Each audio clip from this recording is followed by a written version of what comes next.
Aku terpaksa menikah dengan calon pengantin kakakku. Assalamualaikum sahabat Bunda. Semoga Allah selalu memberikan kesehatan dan kebahagiaan untuk kita semua. Buat sahabat Bunda yang sudah subscribe, semoga rezekinya dilancarkan ya. Amin ya robbal alamin. Kak Aina, mau pakai riasan seperti apa?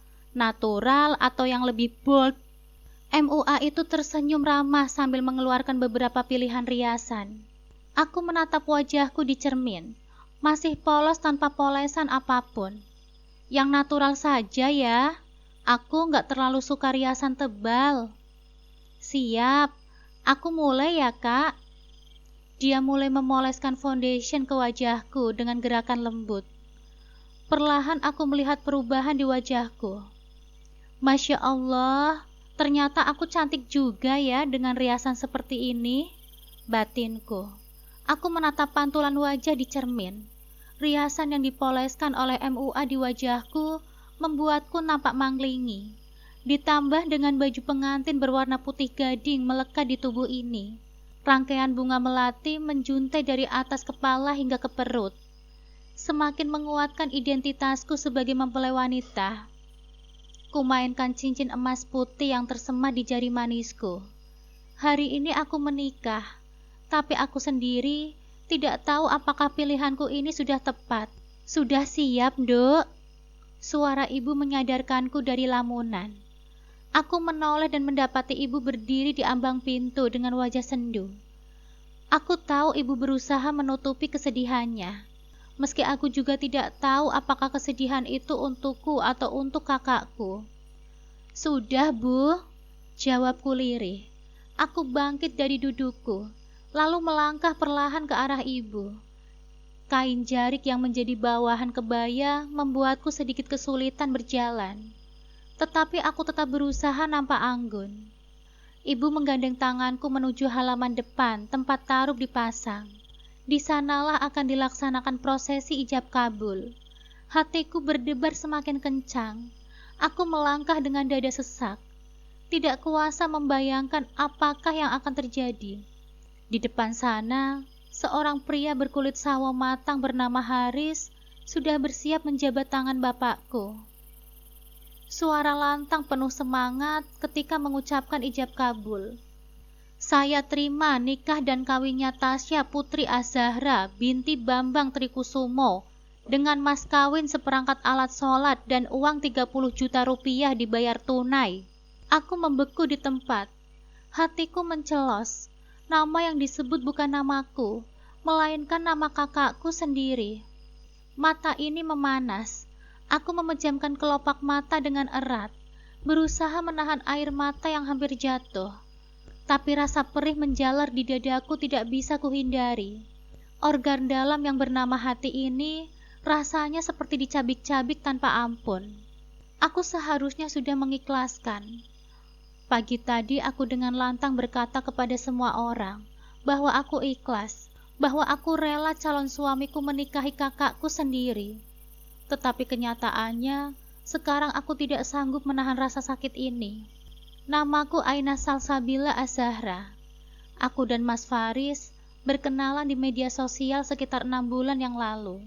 Kami menjalani hubungan jarak jauh karena dia bekerja di sebuah perusahaan sawit di luar pulau. Namun seakan Tuhan merestui hubungan kami, perusahaan tempat Mas Haris bekerja membuka peternakan berkonsep modern di daerahku.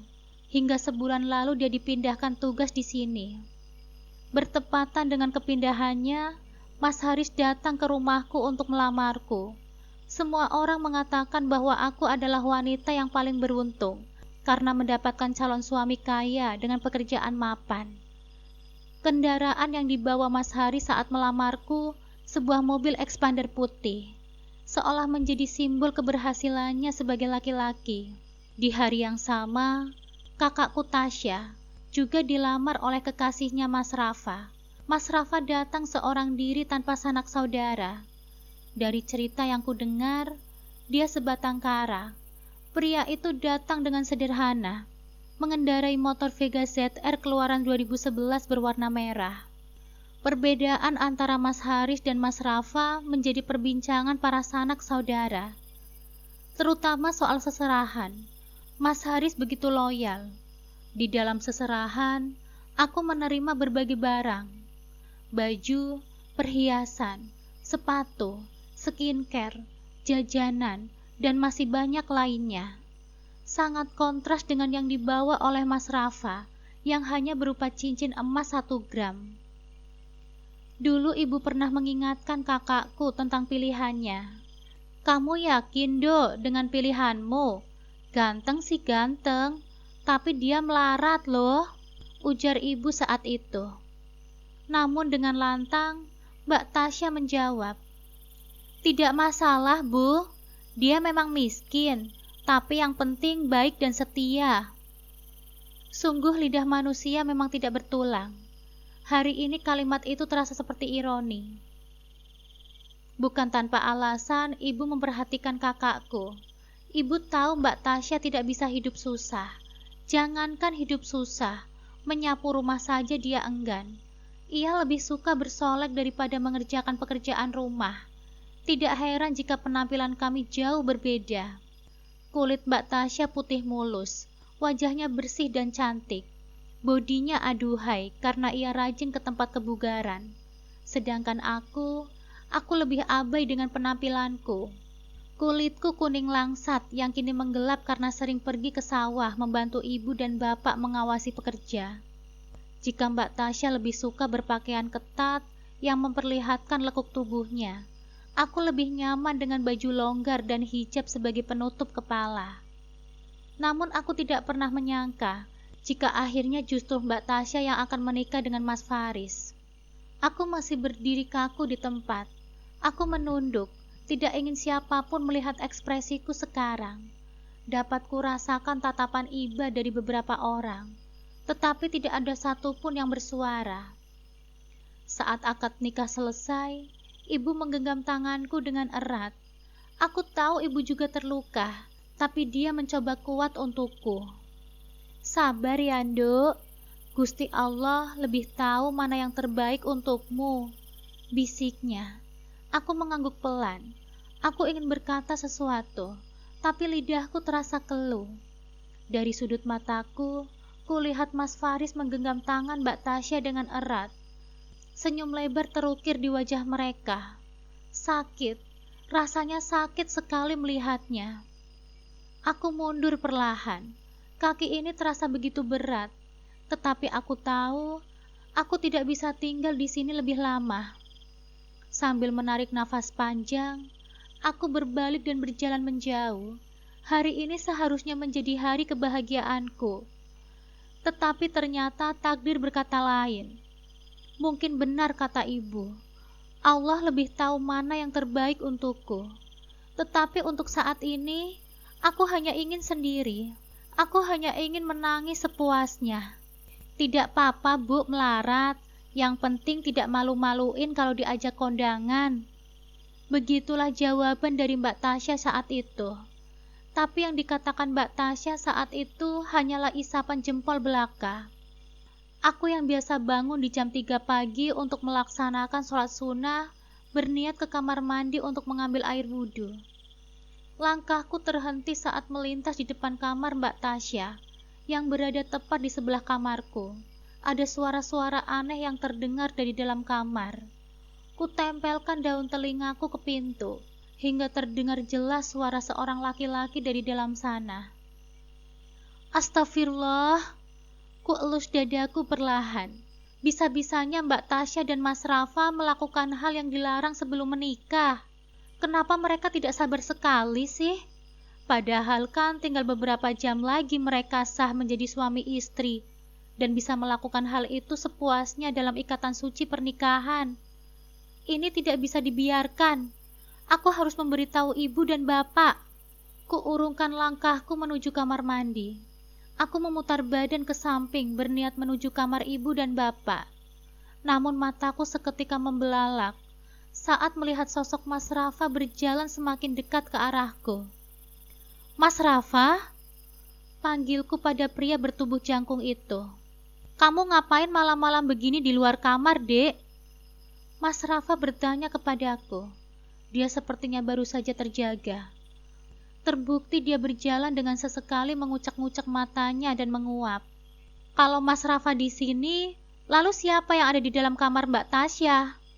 Tunjukku mengarah pada Mas Rafa, tetapi arah pandanganku berfokus pada pintu kamar Mbak Tasya. Meski aku sedikit bergumam, tetapi Mas Rafa masih bisa mendengar perkataanku. Apa maksudmu bicara seperti itu, Dek? Mata Mas Rafa yang semula masih terlihat sipit karena baru saja bangun, langsung terbuka lebar.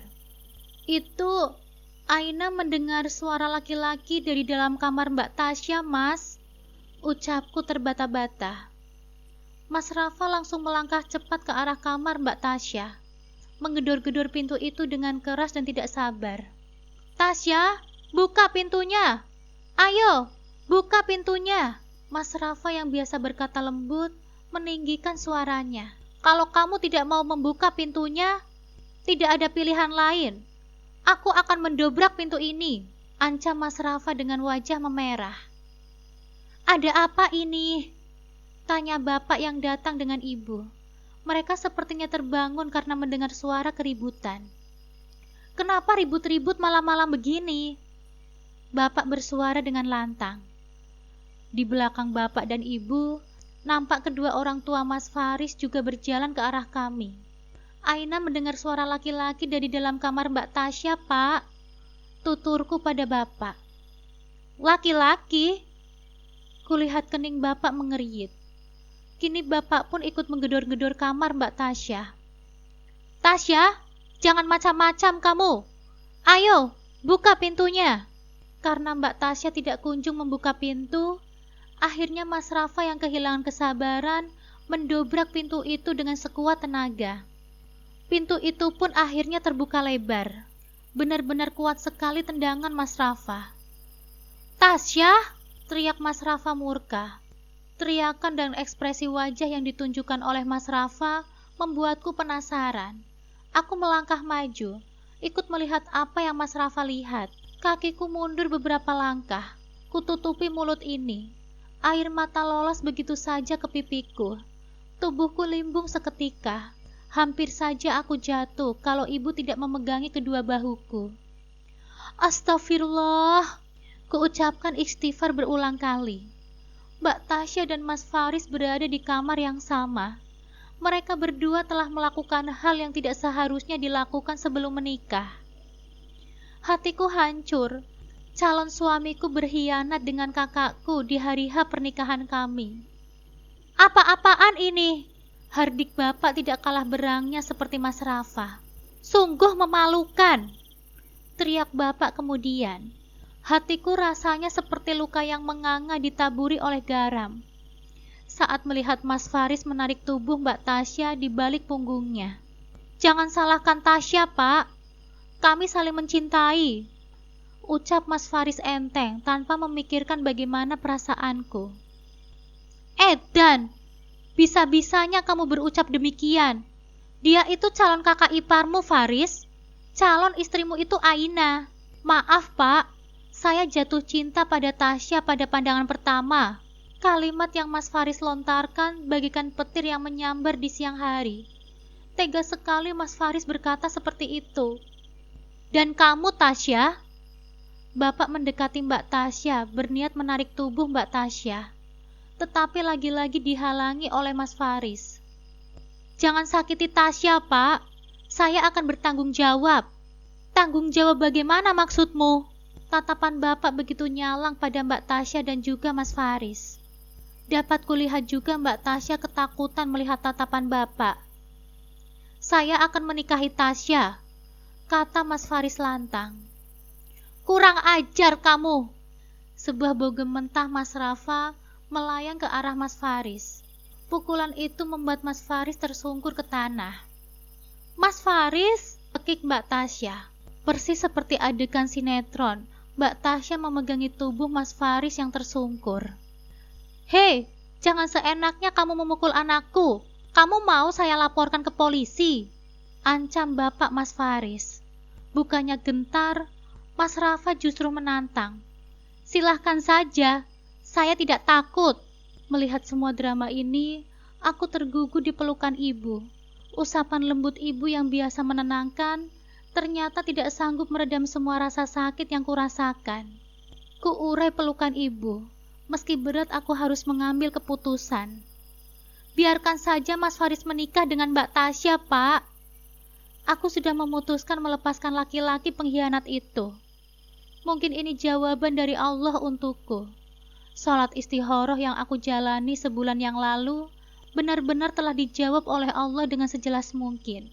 Biarkan aku nanti menjadi cemoohan karena gagal menikah daripada harus menikahi pria yang tidak setia macam Mas Faris. Belum jadi suami saja, dia sudah berani berselingkuh, apalagi nanti. Jodoh adalah cerminan diri nyatanya ada. Pengkhianat memang harus menikah dengan sesama pengkhianat. Begitulah pikirku. Duk, lirih ibu yang juga menangis untukku. Mas Rafa menyunggingkan senyum getir. Sama dengan Aina, saya juga mengizinkan kedua pengkhianat itu menikah. Bagi saya, pantang menikah dengan wanita murahan. Sarkas Mas Rafa. Kamu bilang apa, Rafa? Murahan? Mbak Tasya mendelik dan memekik tidak terima dibilang murahan oleh Mas Rafa. Meski itu benar adanya. Iya, murahan. Bukankah itu sebutan yang pantas bagi seorang perempuan yang tidur dengan pria yang bukan muhrimnya sebelum menikah? Cibir Mas Rafa lagi. Cih, lagi pula siapa yang sudi menikah dengan pria melarat sepertimu? Biarlah aku jadi perempuan murahan, asalkan pria yang kunikahi kaya raya, daripada menjadi wanita terhormat tapi hidupnya melarat. Ucap Mbak Tasya yang membuat dadaku naik turun. Jadi ini sebabnya Mbak Tasya merebut Mas Faris dariku. Karena Mas Faris jauh lebih kaya daripada Mas Rafa. Sungguh keterlaluan. Padahal untuk ukuran kekayaan, keluargaku termasuk orang terkaya di kampung. Sawah dan ladang milik Bapak sangat luas. Bapak juga punya banyak hewan ternak, belum lagi usaha Bapak yang jadi distributor pupuk cair. Semua itu sudah sangat cukup untuk memenuhi kebutuhan kami. Plak, ibu menampar Mbak Tasya. Kamu benar-benar keterlaluan, Tasya. Ibu merasa jadi ibu yang gagal dalam mendidik putrinya. Tergambar jelas kekecewaan di wajah ibu. Mau tidak mau, Bapak harus menikahkan Mbak Tasya dengan Mas Faris, karena mereka sudah melakukan hal yang terlarang. Sungguh drama di pagi buta yang memuakkan bagiku. Saat berjalan melewati kamar ibu dan Bapak, di balik pintu aku mendengar ibu terisak. Kalau saja Bapak mendengarkan perkataan ibu untuk tidak membiarkan besan dan calon mantu kita menginap sebelum akad, kejadian seperti ini tidak akan terjadi, Pak. Salah satu putriku tidak akan terluka. Maafkan Bapak, Bu. Bapak salah. Suara Bapak seolah tercekat. Niat Bapak sebenarnya baik. Mas Faris dan orang tuanya berasal dari luar pulau, sementara Mas Rafa hanya sebatang kara. Setidaknya itulah yang aku dengar, karena memang sejak acara lamaran Mas Rafa selalu datang sendirian, tanpa ada sanak saudara yang menemani. Jadi Bapak meminta mereka menginap di rumah sebelum akad. Namun ternyata keputusan Bapak menimbulkan bencana. Aku melangkah meninggalkan kamar Bapak dan Ibu. Tidak kuat mendengar ibu dan bapak saling menyalahkan. Sepertinya aku juga harus mencari udara segar. Rasanya aku tidak sanggup melihat calon suamiku menikahi kakakku. Saat melintas kamar, tepat Mas Rafa menginap, langkahku terhenti. Pintu kamar yang dibiarkan terbuka membuatku bisa melihatnya sedang mengemasi baju-bajunya. Perasaan iba menjalar dalam hatiku. Pasti Mas Rafa sama hancurnya denganku, bahkan mungkin lebih hancur. Apalagi yang ku dengar dia hanya sebatang kara. Mas Rafa mau pulang? Tanyaku yang berdiri di ambang pintu. Iya, Dek. Kan Mas Rafa tidak jadi menikah. Bisa-bisanya Mas Rafa masih bisa tersenyum di saat seperti ini. Buru-buru aku menundukkan pandangan saat kurasa pipi ini terasa hangat karena senyuman menawan Mas Rafa. Mas Rafa mau menikah? Konyol sekali pertanyaanku ini. Siapa laki-laki yang tidak mau menikah? Pertanyaan Dek Aina ini sungguh aneh. Mas Rafa menarik resleting tasnya, kemudian meletakkan tas itu di pundak sebelah kanan. Kalau begitu, menikah saja dengan Aina. Kalimat itu lolos begitu saja dari bibir tipisku. Apa maksud Dek Aina? Ada kerutan di kening Mas Rafa saat menanyakan hal itu. Ya, kita menikah, Mas. Mas Rafa dan Aina. Kalau Mas Rafa setuju, Aina juga akan bilang sama Bapak. Pernikahan itu bukan mainan, Dek. Mas Rafa menatapku dengan lembut. Aina juga sedang tidak main-main, Mas. Kalau kata mbakmu, Mas ini melarat. Memangnya kamu mau menikah sama laki-laki yang melarat, Dek? Kamu tidak takut kekurangan? Itu soal mudah, Mas. Bapak kan kaya.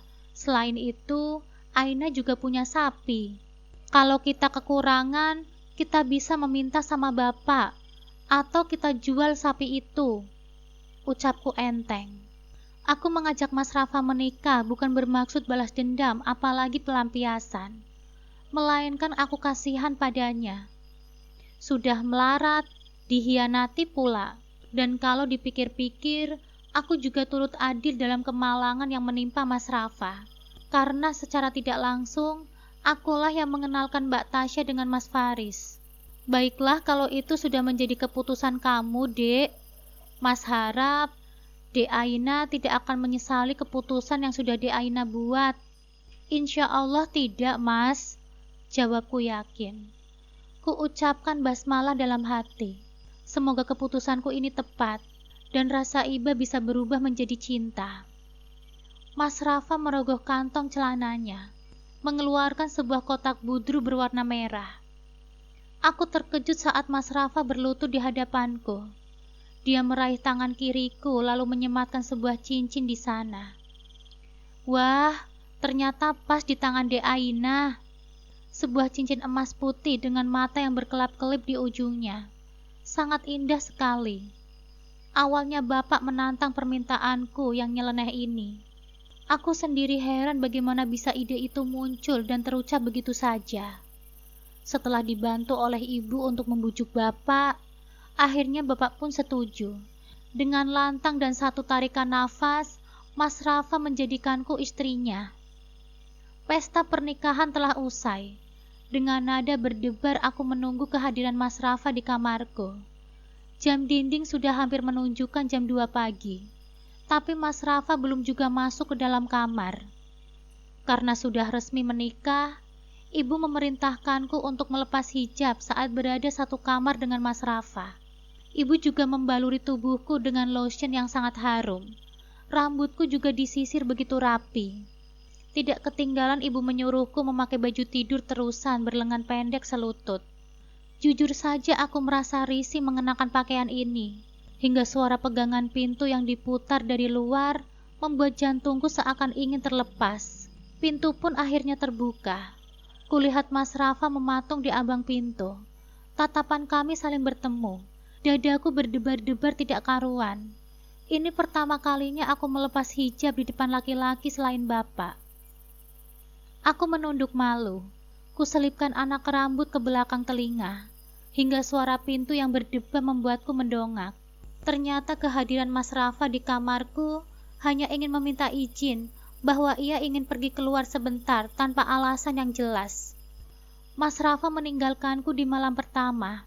Rasa kecewa tak kupungkiri merasuk ke dalam sanubariku. Semua wanita pasti merasa seperti itu saat ditinggalkan begitu saja di malam pertama mereka. Ku remas spray putih yang membalut kasur dengan kedua tangan. Air mataku jatuh membasahi ujung baju tidur yang aku pakai. Dengan langkah lesu aku beringsut. Duduk di depan meja rias. Ku sentuh wajah ini perlahan. Juga ku pandangi lekat-lekat pantulan di cermin. Apa aku tidak semenarik itu di mata kaum Adam? Sehingga mereka tidak sudi untuk melihat ke arahku sedikit pun. Mas Faris meninggalkanku dan memilih menikah dengan kakakku. Lalu suamiku juga langsung pergi begitu saja di malam pertama kami. Atau memang Mas Rafa masih begitu mencintai Mbak Tasya, sehingga enggan bersamaku? Seandainya saja aku secantik Mbak Tasya, pasti semua ini tidak akan menimpaku. Sekarang barulah aku menyesal tidak menuruti kata-kata ibu yang menyuruhku untuk merawat diri sejak dulu. Akan tetapi, meratapi nasib juga tidak ada gunanya. Kuoleskan krim wajah yang sengaja ibu belikan untukku sebulan yang lalu, setelah acara lamaran. Karena ternyata skincare yang Mas Faris berikan sebagai seserahan tidak cocok untuk kulitku. Seharusnya aku tahu kalau itu sudah menjadi pertanda kalau aku dan Mas Faris tidak akan bisa bersama. Setelah memoleskan krim malam, kuputuskan untuk membaringkan tubuh ini di atas ranjang. Kutarik selimut untuk menghangatkan hatiku yang sedingin es. Sakit rasanya tidak dicintai karena rupa. Perlahan mataku semakin berat. Aku terlelap dalam nastapa. Suara azan dan ayam berkokok menandakan pagi telah tiba. Aku beringsut, bersandar di kepala ranjang, dan merentangkan kedua tangan yang terasa kaku. Sudah bangun, suara berat seorang laki-laki membuatku terperanjat. Astagfirullah, pekiku yang terkejut. Bahkan aku sampai memegangi dadaku. Mas Rafa, kataku lirih. Hampir saja aku lupa. Pagi ini statusku sudah berubah menjadi istri orang. Pemandangan pagi ini juga sangat indah di mata. Mas Rafa terlihat tampan dengan sarung dan kemeja batik yang melekat di tubuhnya yang tegap. Peci hitam semakin menyempurnakan penampilannya. Kuturunkan kakiku ke lantai, menggelung rambutku yang panjang sepunggung dengan asal. Mas Rafa semalam tidur di mana? Aku memberanikan diri bertanya kepadanya dengan wajah menunduk. Di kamar, jawabnya ringan. Dapat kurasakan gerakan pada kasur tempatku duduk. Seketika aku menoleh. Jantungku berdebar-debar seperti mau copot mendapati Mas Rafa sudah berada di sampingku. Dia menatapku lekat-lekat dengan senyuman yang menawan.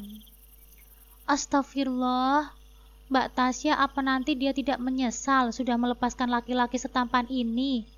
Hidungnya yang begitu mancung, rahangnya tegas yang ditumbuhi oleh bulu-bulu halus, tetapi tertata rapi, senyuman yang menawan dengan bibir tebal berisi.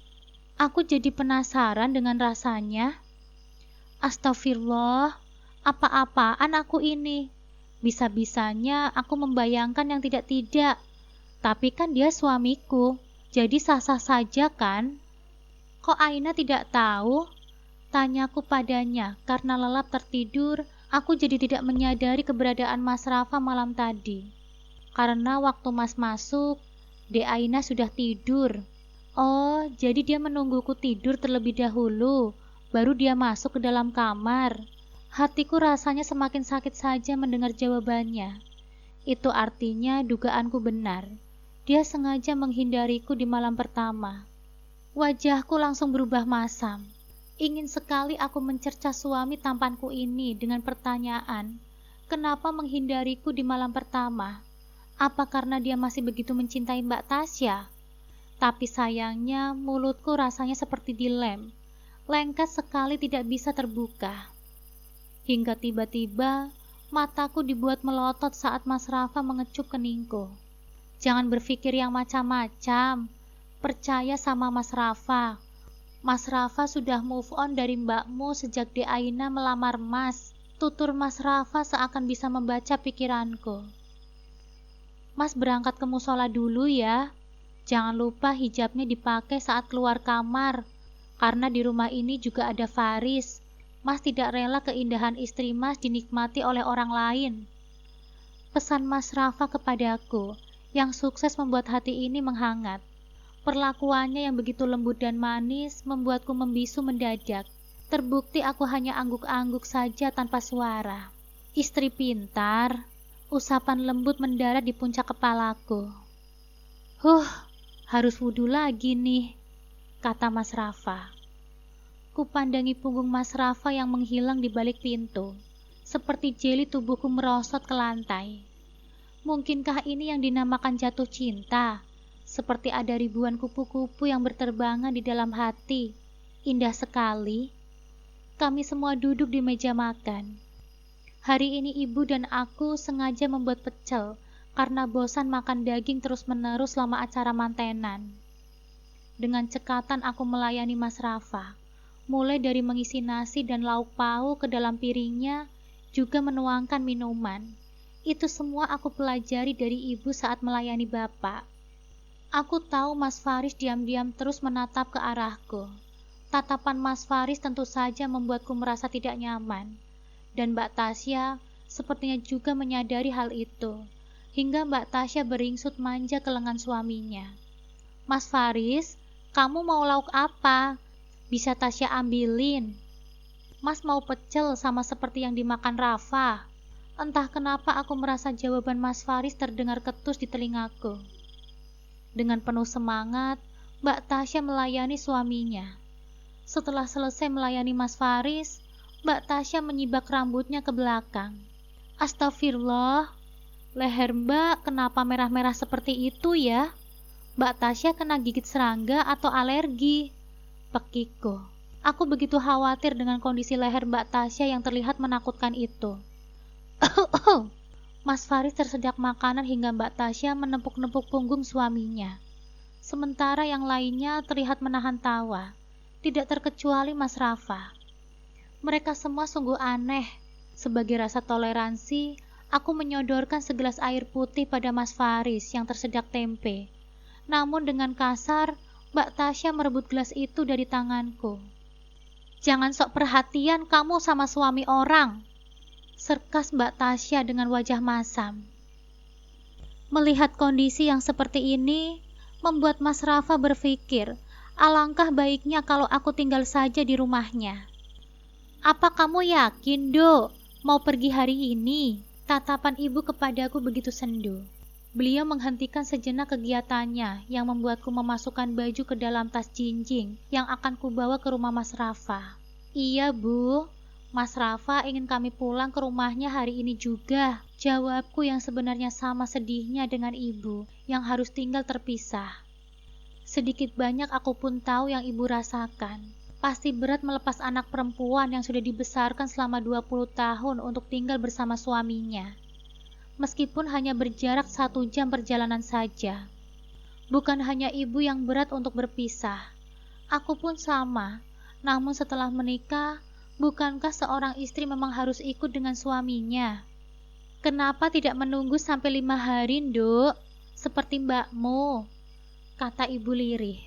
Sangat jelas beliau mencoba menahan kesedihannya di hadapanku. Mas Rafa dan Mas Faris kan pekerjaannya beda, Bu.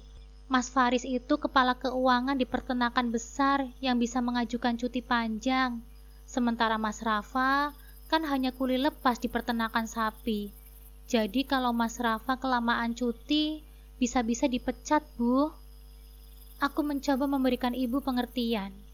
Sebagaimana tadi Mas Rafa juga memberiku pengertian. Ibu menggenggam tanganku dengan erat.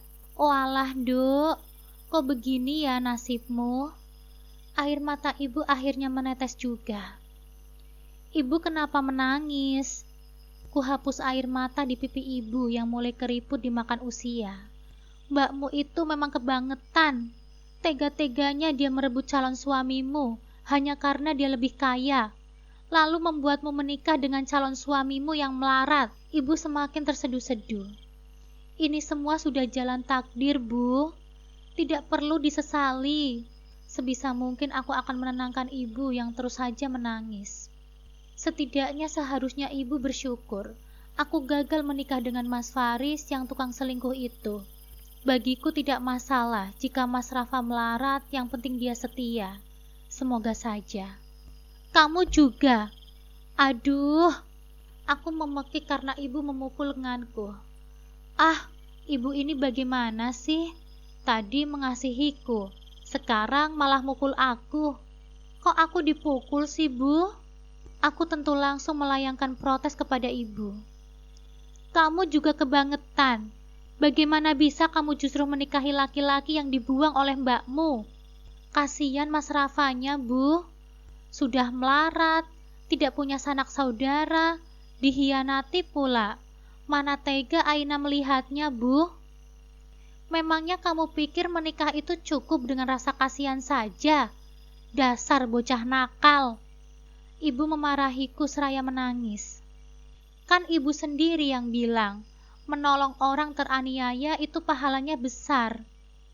Astagfirullah Aina. Ibu langsung menarikku ke dalam pelukannya. Ku balas pelukan ibu dengan erat. Ku resapi tubuh hangat penuh cinta ibu sebelum aku benar-benar pergi ke rumah Mas Rafa. Bapak tidak ikut dipeluk. Suara bapak membuatku mendongak. Bapak yang ada di ambang pintu mendekat ke arah kami. Beliau duduk di belakangku, memelukku dari belakang. Rasanya nyaman sekali di dalam hati saat mendapati pelukan dari kedua orang tuaku yang menyayangiku tanpa pamrih. Kamu tidak ingin berubah pikiran, Dok? Tanya bapak yang menguraikan pelukannya. Digenggamnya tanganku dengan erat. Mata yang selalu berkilau penuh wibawa, kini terlihat sangat lembut dan penuh kasih sayang. Berubah pikiran bagaimana, Pak? Aku bingung tidak mengerti dengan maksud Bapak. Batalkan pernikahan kalian. Pinta Bapak yang tentu saja membuatku sangat terkejut. Rupanya Bapak masih belum ikhlas kalau aku menikah dengan Mas Rafa. Bapak ini bicara apa sih? Memangnya Bapak mau anakmu ini jadi janda sehari setelah menikah? Tatapan manik Bapak lekat-lekat. Tidak masalah kamu jadi janda. Nanti Bapak carikan laki-laki yang lebih mapan dari Rafa, bahkan dari Faris. Yang terpenting, Bapak tidak melihatmu hidup susah. Aku mengumpulkan oksigen sebanyak mungkin. Sebagai orang tua, aku tahu Bapak tidak memiliki maksud buruk. Wajar Bapak dan Ibu berat melarangku hidup bersama dengan Mas Rafa yang melarat.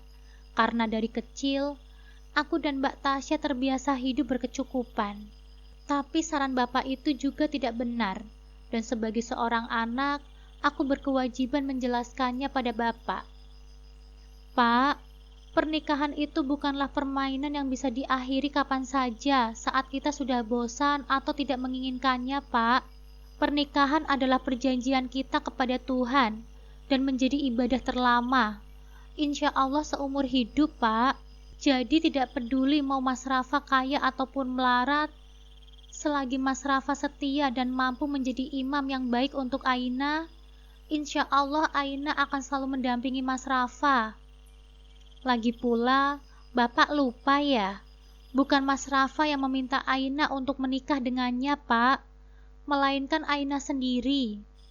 Aku mengedipkan sebelah mata kepada Bapak, berusaha mencairkan suasana. Aina, Bapak lagi-lagi mendekapku dengan erat, lalu mencium keningku dalam-dalam. Suamimu itu juga keras kepala, padahal Bapak sudah memintanya untuk tinggal di sini saja, mengurus ladang sama hewan ternak milik Bapak, tapi dia malah kekeh ingin membawamu pergi. Gerutu Bapak yang masih enggan melepas pelukannya. Doakan saja rumah tangga Aina menjadi rumah tangga yang awet sampai surga, Pak, Bu. Sudah tentu itu, Nduk. Telapak tangan ibu terasa lembut mengusap punggungku. Saat aku sudah selesai berkemas, Mas Rafa masuk ke dalam kamar. Kebetulan Bapak dan Ibu juga sudah keluar dari kamarku. Sebelum keluar, Ibu sempat berpesan kepadaku agar menunggu beliau sebentar. Beliau bilang ada sesuatu yang akan Ibu berikan kepadaku.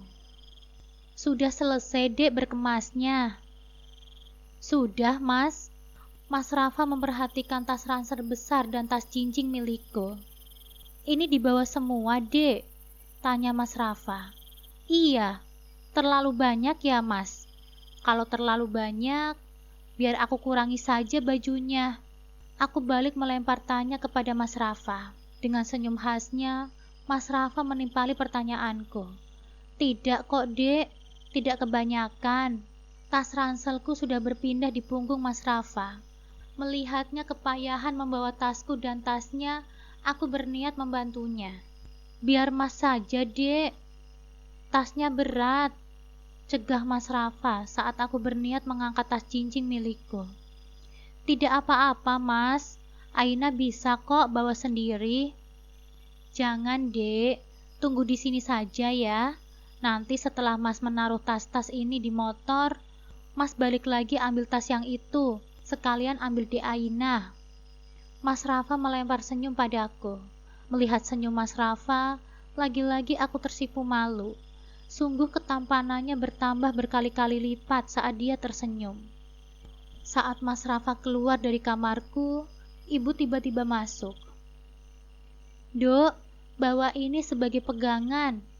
Ibu meraih tanganku, meletakkan sebuah amplop berwarna coklat di telapak tanganku.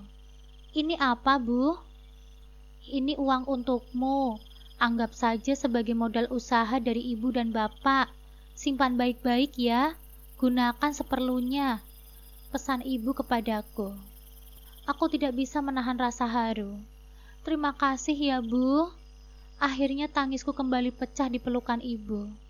"Karena kamu sendiri yang sudah memilih Rafa sebagai pendamping hidupmu, selalu dampingi dia dalam keadaan apapun ya, Nduk." Aku terus saja menoleh ke belakang saat akan naik motor bebek Mas Rafa. Rasanya berat meninggalkan rumah yang sudah 20 tahun aku tempati. "Ayo, Dek, nanti keburu panas." Suara Mas Rafa menyentak lamunanku. "Iya, Mas." Aku pun naik ke atas boncengan motor. Perlahan motor mulai melaju meninggalkan perlataran rumah yang sangat luas. Aku melambaikan tangan pada bapak dan ibu, Mbak Tasya dan Mas Faris. Ngomong-ngomong soal Mbak Tasya, wanita yang terpaut 3 tahun lebih tua dariku itu tadi sempat berkata maaf saat kami saling berpelukan tadi. Oh, kata maaf. Kata yang meluncur dengan lancar dari mulut para pengkhianat. Setelah perjalanan selama 1 jam, aku dibuat melongo dengan penampakan rumah Mas Rafa. Aku menengguk ludah kasar saat melihat rumah kecil berukuran 7 kali 14 meter milik Mas Rafa. Rumah itu bisa dibilang rumah lama. Beberapa bagian catnya sudah pudar dan mengelupas. Bagian terasnya hanya beratap asbes dengan lantai yang masih semen. Tidak heran jika Mbak Tasya dulu selalu menolak dengan berbagai alasan saat bapak dan ibu ingin mengunjungi rumah Mas Rafa. Ternyata Mas Rafa memang melarat. "Ayo masuk, Dek." Suara Mas Rafa menyentak lamunanku, dan aku pun mengikuti langkah Mas Rafa. Aku yang masih berdiri di depan pintu menelisik situasi sekitar. Tetangga Mas Rafa lumayan banyak juga ya ternyata, meski jarak di antara satu rumah dengan yang lainnya tidak terlalu dekat. Suara kunci yang diputar membuatku menoleh ke arah Mas Rafa. "Maaf ya, Dek, rumah Mas tidak sebagus rumahmu." Mas Rafa menatap ke arahku dengan senyum samar. "Tidak masalah kok, Mas. Dulu awal-awal nikah, bapak dan ibu juga hidup susah." Jawabku untuk sekedar membesarkan hati Mas Rafa. Tapi memang benar, dulu ibu dan bapak memang tidak sekaya sekarang. Ya, tapi tidak sesusah Mas Rafa juga. Aku mengikuti Mas Rafa yang terus melangkah ke dalam rumah. "Ini kamar kita," kata Mas Rafa. Suaranya terdengar agak canggung. "Sama sepertiku." Kata kita membuatku tersipu malu. Iya, Mas," jawabku gugup. Aku masuk ke dalam kamar berukuran 3 kali 3 meter. Kamar Mas Rafa cukup rapi meski tidak ada ranjang di dalamnya. "Maaf, Mas tidak punya ranjang," ucap Mas Rafa seraya menggaruk bagian belakang kepalanya. "Tidak apa-apa kok, Mas. Malah aman, tidak takut jatuh." Gurauku mencoba mencairkan suasana. "Tapi Dek Aina tidak usah khawatir. Nanti kalau Mas sudah ada rezeki, Mas beli ranjang seperti ranjang punya Dek Aina ya." "Amin." Aku mengaminkan ucapan Mas Rafa. Ini lemari untuk meletakkan baju-baju Dek Aina. Beberapa hari yang lalu, Mas sudah membersihkannya. Mas Rafa membuka sebuah lemari plastik sederhana. Benar-benar sederhana. Di samping kamar kita ada satu kamar lagi. Terang Mas Rafa yang membuatku berpikir keras. Apa Mas Rafa berniat untuk pisah kamar? Hatiku jadi mencelos. "Kamar itu kamar khusus untuk sholat," lanjut Mas Rafa, yang seketika membuat hatiku plong. "Kalau kamar mandi di mana, Mas?" tanyaku. Aku mengekor di belakang Mas Rafa yang beranjak dari kamar. "Ini kamar sholat yang Mas bilang tadi." Lalu kami berjalan ke arah dapur yang sederhana pula. Ini dapurnya, dan itu kamar mandinya. Tunjuk Mas Rafa pada ruang kecil di sudut dapur. Aku mengangguk pelan. Sekarang Aina sudah tahu kok, Mas. Kami kembali ke dalam kamar. Mas Rafa dengan cekatan membantuku menata baju di lemari. Pipiku memerah merasa canggung saat Mas Rafa juga ikut menata pakaian dalam milikku. Dek Aina lapar tidak? Mas Rafa menatapku lembut. Astagfirullah, Mas tolong bisa berhenti tidak menatapku seperti itu. Hati adik kan jadi tidak aman, pekiku dalam hati. Sedikit sih Mas, jawabku sedikit bergumam dan menunduk. Aku tidak sanggup menatap manik Mas Rafa. Aku takut tenggelam di dalamnya, hingga darahku seakan memompa lebih cepat saat ku rasakan tangan Mas Rafa menyentuh daguku. Membuatku mendongak hingga tatapan kami saling beradu. Kalau diajak bicara itu jangan nunduk. Mas jadi tidak bisa melihat wajahmu. Mas jadi tidak bisa melihat wajah ayumu, kecuali saat bicara dengan laki-laki lain. Mengerti? Kata-kata Mas Rafa membuatku melayang. Aku merasa dihargai dan dilindungi. Seolah Mas Rafa tidak rela aku dikagumi oleh laki-laki lain. Aku mengangguk kecil. Iya Mas. Bagus. Jawaban Mas Rafa diiringi kecupan dalam dan lama di keningku. Kali ini aku memejamkan mata, meresapi indahnya pacaran setelah menikah. Kukira hanya kecupan kecil, tapi tangan besar Mas Rafa mengusap pipiku dengan lembut. Mas Rafa memiringkan wajahnya dan mulai mengikis jarak sehingga dapat kurasakan hembusan nafasnya yang hangat menerpa pipiku.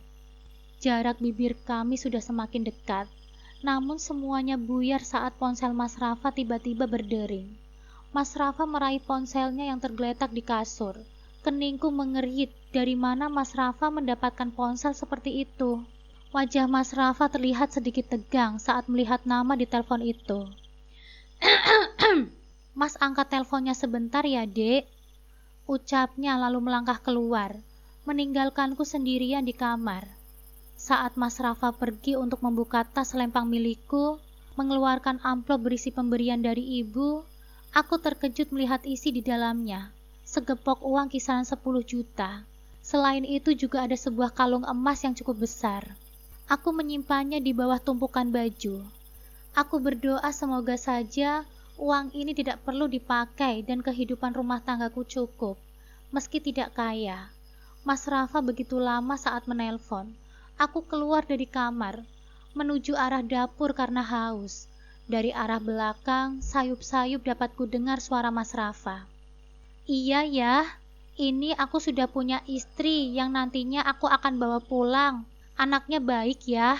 Suara Mas Rafa terdengar lembut dan pelan, sangat takzim seperti sedang berbicara dengan orang yang sangat dia hormati. Insya Allah nanti ya. Pasti Rafa akan menemui ayah dan ibu secepatnya. Apa? Ayah ibu? Bukannya Mas Rafa tidak punya siapa-siapa? Kenapa dia bilang ingin bertemu dengan ayah ibunya? Sebenarnya apa yang disembunyikan oleh Mas Rafa dariku selama ini? Saat aku sedang berpikir tentang Mas Rafa, tiba-tiba ponselku berdering. Aku yang sudah selesai minum, langsung berjalan ke arah kamar. Ternyata ibu yang menelpon. Kuulas senyum sebelum aku menjawab telepon dari beliau. Halo Bu. Rupanya ibu masih saja mengkhawatirkanku. Beliau bertanya apakah aku betah tinggal di rumah Mas Rafa. Aku merasa lucu dengan pertanyaan beliau. Bagaimana aku tahu betah atau tidak?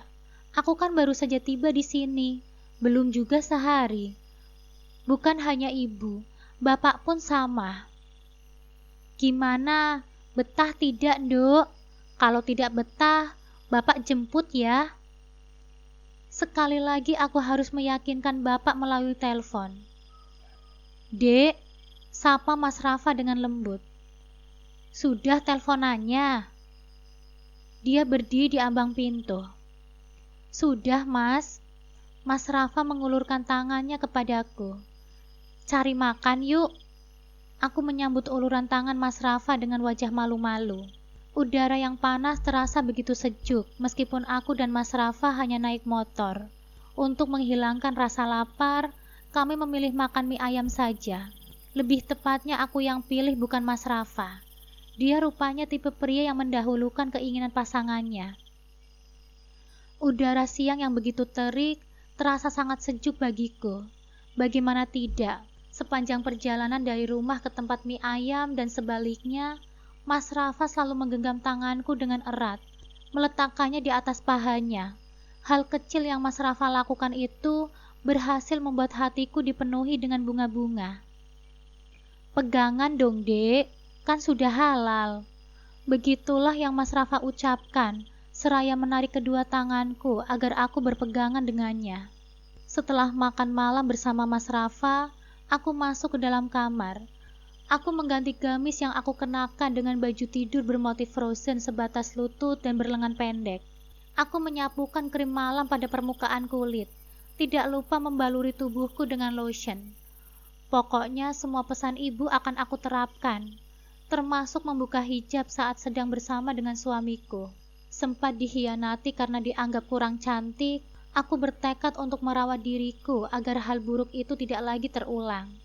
Aku masih berdiri di depan cermin lemari, memiringkan tubuhku ke kiri, mengamati penampilanku yang sebenarnya tidak terlalu kalah cantik dan seksi dengan Mbak Tasya. Hanya saja, aku tidak pernah memperlihatkan lekuk tubuhku pada orang lain. Cantik, suara bariton dari Mas Rafa sontak membuatku menoleh. Sejak kapan Mas Rafa berdiri di sana? Bukankah tadi dia masih menonton TV di ruang tamu? Kehadiran Mas Rafa nyatanya membuat nyaliku menciut. Aku kebingungan bagaimana caranya menutupi tubuhku sendiri. Dan astagfirullah, Mas Rafa semakin mendekat padaku. Jemari Mas Rafa menyentuh jemariku, membimbingku untuk duduk di atas kasur. Tangan kiri Mas Rafa menggenggam tanganku dengan erat, sementara tangan kanannya dengan lembut membelai rambutku yang panjang bergelombang. Sentuhan Mas Rafa membuatku memejamkan mata, menikmati rasa berdesir yang sulit kujelaskan dengan kata-kata. Mas suka sama rambutmu yang panjang. Suara Mas Rafa terdengar serak dan tertahan. Mas Rafa menyentuh kedua bahuku, membaringkanku di atas kasur secara perlahan. Hal itu tentu saja membuat jantungku disko tidak karuan. Pun tubuh Mas Rafa yang semakin condong kepadaku, pikiranku sudah melanglang buana.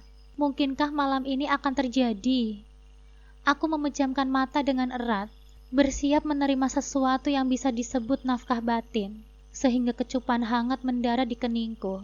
Bukan hanya keningku yang menghangat, tapi tubuhku juga menghangat. Mas Rafa menyelimutiku sembari berkata, "Tidur yang nyenyak ya, Dek. Mas mau nonton bola dulu." Hah? Aku melongo mendengar perkataan Mas Rafa. Astagfirullah, rasanya bagaikan terbang ke langit ketujuh, lalu dilempar begitu saja. Aku mendengus pelan, lagi-lagi ditinggal begitu saja. Percuma aku dandan cantik dan pakai baju tidur yang seksi. Mas Rafa tidak tergoda sedikit pun. Malam itu aku tidak bisa tidur. Aku terus berpikir, apa sebenarnya ada yang salah denganku? Apakah aku masih belum bisa membuat Mas Rafa benar-benar menerimaku sebagai istrinya? Sejak malam pertama pernikahan kami, aku belum pernah merasakan sentuhannya. Bahkan aku belum merasakan nafkah batin dari seorang suami. Aku tahu bahwa pernikahan bukan hanya tentang cinta, tapi juga tentang keterbukaan. Namun Mas Rafa menyimpan banyak rahasia yang tak kunjung ia ceritakan kepadaku. Pagi buta, suara bariton Mas Rafa membangunkanku. "Dek Aina, ayo bangun dulu. Sholat subuh berjamaah," katanya dengan lembut. Aku mengucek-ngucek mataku, berusaha mencari kesadaran. Iya Mas, jawabku pelan. Setelah sholat, aku memutuskan untuk bicara dengan Mas Rafa. Aku ingin tahu mengapa dia begitu tertutup, mengapa dia tidak menyentuhku, dan siapa yang dia panggil ayah ibu saat berbicara di telepon kemarin. Saat kami duduk berdua di teras rumah kecil kami, aku menatapnya dengan mata berkaca-kaca. "Mas, sebenarnya aku ingin tahu, kenapa sampai sekarang Mas Rafa belum juga menyentuhku. Bahkan aku belum pernah menerima nafkah batin dari Mas Rafa. Apakah Mas Rafa masih belum mencintaiku sepenuhnya? Tanyaku dengan suara gemetar. Mas Rafa terdiam sesaat, lalu menghela nafas. Dek, Mas bersyukur mendapatkan kamu. Mas sayang dan cinta sama kamu. Hanya saja, belum dia menyelesaikan kalimatnya, aku langsung memotongnya. Hanya apa, Mas? Hanya karena aku jelek ya? Tanyaku sedikit tegas. Bukan itu, Dek. Tapi aku kembali memotongnya. Tapi apa, Mas? Kamu sudah terlalu banyak menyimpan rahasia. Bahkan aku masih penasaran, apa maksudmu memanggil ayah ibu kemarin di telepon? Padahal setahuku, kamu ini hidup sebatang kara. Ujarku dengan nada penuh kekecewaan. Ekspresi Mas Rafa berubah. Ia terlihat kaget. Kamu dengar itu semua, Dek? Tanyanya pelan. Iya, Mas. Aku tidak sengaja mendengar obrolanmu, kataku. Mas Rafa menatapku dalam-dalam, seakan sedang berpikir keras. Baiklah, Dek. Mas akan ceritakan semuanya. Tapi Mas mohon kamu ikut Mas dulu ya. Aku mengangguk tanpa banyak bertanya. Aku hanya ingin tahu kebenaran yang selama ini ia sembunyikan. Kami berkemas, membawa semua pakaian yang baru saja kutata di lemari rumah kecil kami. Dengan motor Vega ZR miliknya, Mas Rafa membawaku menuju pusat kota. Jarak rumah kami memang cukup jauh dari sana. Aku diam sepanjang perjalanan, mencoba menenangkan diriku sendiri. Aku tahu ada sesuatu yang besar yang akan aku hadapi. Setelah hampir 2 jam perjalanan, kami tiba di sebuah rumah besar berlantai 3. Bangunan megah dengan dekorasi modern dan cat putih yang bersih itu terlihat sangat kontras dengan kehidupanku yang sederhana. Pagar kokoh yang tinggi mengelilinginya, dijaga oleh 2 orang satpam. Dek, kita sudah sampai, kata Mas Rafa sambil turun dari motor. Aku mengeritkan dahi. Sampai di mana, Mas? Tanya aku curiga. Di rumah Mas, Dek. Aku menatapnya dengan heran. Mas, jangan bercanda kamu. Aku gak suka. Ujarku tajam. Mas Rafa hanya tersenyum tipis. Ya sudah, kalau begitu kita masuk yuk, ajaknya. Saat kami mendekati gerbang, seorang satpam memberi hormat kepadanya. Selamat datang, Den Rafael. Aku membelalak. Den Rafael? Apa maksud ini semua? Sebelum aku bisa berpikir lebih jauh, seorang wanita parubaya keluar dan langsung memeluk Mas Rafa dengan erat. Rafael, akhirnya kamu pulang juga, Nak. Teriaknya penuh haru. Seorang pria berwibawa berdiri di sampingnya, menatap Mas Rafa dengan bangga. Rafa, sudah cukup kamu pergi-pergi. Sekarang kamu tinggal bersama kami dan lanjutkan perusahaan ayahmu, ucap pria itu. Aku hanya berdiri kaku. Iya, Bu. Rafa sudah menemukan perempuan yang cocok untuk ayah dan ibu. Jadi nanti Rafa akan fokus ke perusahaan ayah, jawab Mas Rafa dengan tenang. Aku merasa kakiku lemas. Jadi selama ini, Mas Rafa adalah anak dari keluarga kaya raya ini. Aku tidak bisa berkata apa-apa. Yang bisa aku lakukan hanya mengikuti arus, menyalami kedua orang tuanya, dan duduk bersama mereka. Saat makan malam, Mas Rafa akhirnya menjelaskan segalanya.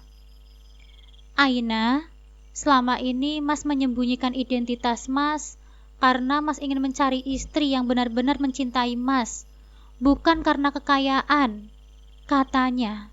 Aku hanya bisa terdiam. Aku merasa seolah sedang berada di dalam drama yang biasa kutonton di televisi. Keesokan harinya, kami pergi ke rumah orang tuaku. Aku ingin memperkenalkan mereka kepada ayah dan ibu Mas Rafa. Saat tiba, aku melihat bapak dan ibu sedang duduk di teras setelah pulang dari sawah. Bu, Pak, Aina pulang, seruku.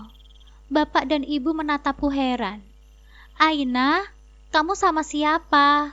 Tanya bapak. Bapak, ibu, mereka orang tua Mas Rafa, jawabku. Bapak dan ibu terkejut. Saat kami berbincang, Tasya kakakku keluar dari kamar. Ia menatap kami dengan ekspresi sinis. Apa-apaan ini? Kamu pasti bercanda kan, Aina? Tidak mungkin, katanya dengan ketus. Aku menghela nafas. Aku tidak bercanda, Mbak. Ini kenyataan, jawabku. Mbak Tasya tertawa sinis. Hah? Kamu pikir aku akan percaya? PT Andika Prakasa itu bonafit, dan suamikulah kepala keuangan di sana. Dan sebentar lagi, dia akan menjadi manajer di sana. Akan kubuat kalian malu nantinya, katanya dengan lantang. Aku menoleh ke arah Mas Rafa dan orang tuanya. Wajah mereka tetap tenang. Saat itu, deru suara mobil terdengar. Lihat suamiku pulang. Sebentar lagi kalian akan malu, seru Mbak Tasya dengan bangga. Faris suaminya turun dari mobil. Tapi saat melihat orang tua Mas Rafa, wajahnya langsung pucat. Mas, kenapa? Tanya Mbak Tasya. Faris menelan ludah. Pak Andika? Suaranya gemetar. Aku membelalak. Kamu kenal sama dia, Mas? Tanya Mbak Tasya bingung. Ayah Mas Rafa, Pak Andika tersenyum dingin. Jadi kamu yang katanya akan menjadi manajer di PT Andika Prakasa? Tanyanya. Faris semakin pucat.